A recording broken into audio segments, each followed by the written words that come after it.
On this episode of Motorhead Garage, if your paint has dimples, this product makes water sanding simple. But first, Sam and Dave quiet the truck's brakes with some of the best that AMS makes.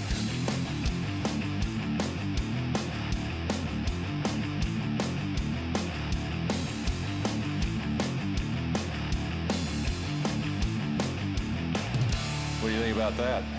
I think these are cobbled up. I think we got some issues there. That's a lot of noise right there. There's no question about it. Hey, folks, welcome to Motorhead Garage. Well, folks, you can see one thing that Sam and I are doing here, working on the front brake of this Dodge. And it doesn't look too bad, but I'll tell you what, it's been making a lot of noise. So what we're going to do is we're going to kind of clean it up, see if we can eliminate some of the noise, put on a new set of pads, which will help a lot, and that should get this thing on the road. Now, here's what we're going to put on it. This is the UltraQuiet brakes from AMS Automotive. Now, this is what the package would look like. Here's what we're going to put on it. These are the pads right here. Now, these are OE specs. In fact, they meet and exceed it. A couple things I want to show you on a set of brake pads that you might not be aware of. If you look right here real closely, you can see there's a groove in here. That helps to quiet a brake pad, but if you look on the edge, they're tapered just a little bit on each side. What happens when these pads go up against the rotor? This allows the pad to gradually get into the rotor, and it helps eliminate any vibration which causes squeal. Now, the vibration is what goes on. They're going to vibrate anyway, but if they vibrate in a harmonic that you can hear, that's what gets irritating, so you want to clean that out. These are bonded pads, which means the friction material is bonded to the backing plate, and here on the backing plate, you can see there is a little pad on that. That, again, helps absorb any vibration. It cushions it against the pistons in the caliper. This way, you always have a nice, quiet brake. So we're going to put these on, but before we do that, let me turn this around. You don't want to be touching the pad any more than you need to, especially on the surface. But I'm going to need these. Yeah, absolutely, you're going to need this. This is what's important about this. Coming with your kit, you get the hardware, and this is something you do not want to skimp on. New hardware will make all the difference in the world. Right. This is what prevents chatter, shaking, vibration, noise. And of course, buy a quality set of brake pads like these UltraQuiets, and you'll get the hardware with it. Now, take a look at this, Sam. These things have been through a lot of heat cycles. They get stiff, they get brittle, they don't absorb vibration. Not only that, look at how bent up it is.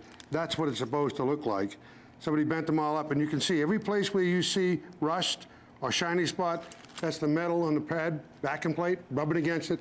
No high temp brake lube, they're going to drag. And that's another key issue too. Let me have this. Right. And that is high-tech brake lube. It's not, you don't want to use regular wheel bearing grease or your white lube. These things are going to flash over 500 degrees. Now this is a 3/4 ton truck. It's got big brakes on it. Somebody put pads in this, but that's all they did. You don't want to make that mistake at home. This works at 3,000 degrees. And it's also compatible with all the DPM and the nitrile rubber that you have on the boots where the caliper slides. And of course, it's ideal for ceramic brakes because they operate at a little hotter temperature. That's why they don't dust as much, and they're good and quiet. A couple of things you want to do once you get the wheel off. We got the caliper off already, but we want to go ahead and start cleaning this up. And the other thing we want to do is we want to check the rotor runout on this thing. Now, the rotor itself looks like it's almost brand new, so it should be thick enough. I don't think that's an issue. But you never know about runout, and that can be caused from improper torquing of the wheel. And if that happens, then you get this situation. And again, you get pedal vibration. Right. And of course, when you go to get a set of brake pads and you're going to inspect everything, look the whole car over. Look at the ball joints, look at the control arm bushings. We found this thing here has got another little noise, and that's a worn front U-joint, so that's going to have to be repaired. But we'll fix his brakes up here. Go ahead and let's watch this thing turn. Okay. I did it already. It was less than a 2,000th run out.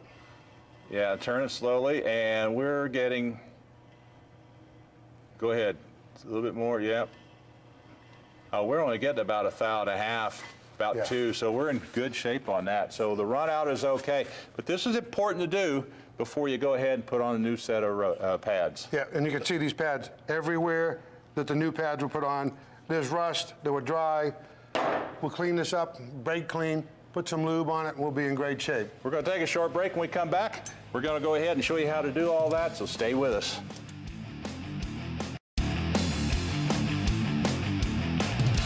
Hey, welcome back to Motorhead Garage. Well, you can see Sam and I are busy here with our brake job.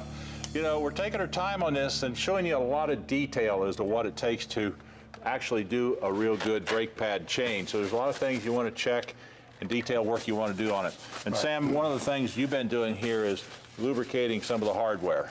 Yeah, when you look at this hardware, the way it works, it clips onto the caliper mount. So you want to put a little thin film of our brake lube in there. Not a lot, you don't want to glob it on there.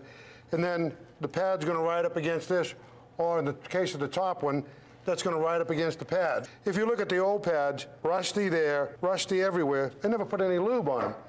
Now those pads aren't really worn that much, but they've been making a lot of noise. Using these UltraQuiet pads, again, they're bonded, they're designed to be quiet. They do have the wear indicator. When the pad starts to get thin, this little metal bracket right here will touch the rotor and emit a high-pitched squeal. You'll know it's time for pads, but you should do an inspection along the way. Again, right in here and right in here, you want some brake lube. When you put that on, a lot of this brake lube is black. This particular product seems to be white, but it's not white lube. This is a high-temp silicone brake lube. And again, if you use the right grease, it's going to stay, and brakes are dirty. So stop and wash your hands every now and then, and you have a better job. Do not touch the friction material. Take the pad, and the pad's going to lay in here like this. Okay?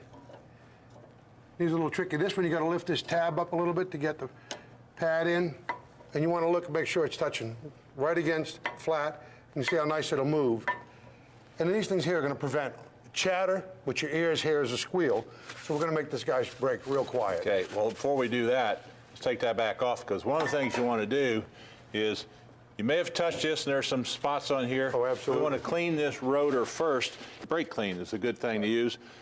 What you do is you'll just spray it around your rotor, like so, and you got some of the shop towels there, Sammy? There you go. All right. You don't have to use a lot, but spray it around there, and then wipe it off. Another thing, the caliper's going to slide. It moves back and forth. You got these bolts that go through here. Here's where your rubber pieces are. This is all has to be lubed. Again, it was dry. A little bit on the face of the pistons. When you're ready to put that back on, once the pads are in. And the deal is, make sure the caliper's good and clean and grease good. Any place where you see metal-to-metal contact, you want to put grease on it. Are you making a career out of this? Well, you can see what you have on that rotor. It's always nice to have a nice, clean rotor before you put your pads back on it. Nothing on the pad. You saw that. Okay. My hands never left the table. There we go. I'll put a little bit of lube on this. Set the other pad in. Now we've checked it for run out. We know we don't have any run out. The rotor's new, so the thickness is good. Well, those are all the things you want to check. And don't forget, a little bit of lube on your Studs here? studs here for the lug nuts before it goes in. That's always good insurance against rusty lug nuts. Got a little bit of grease in here. Again, you don't want too much. You want enough on there to prevent it.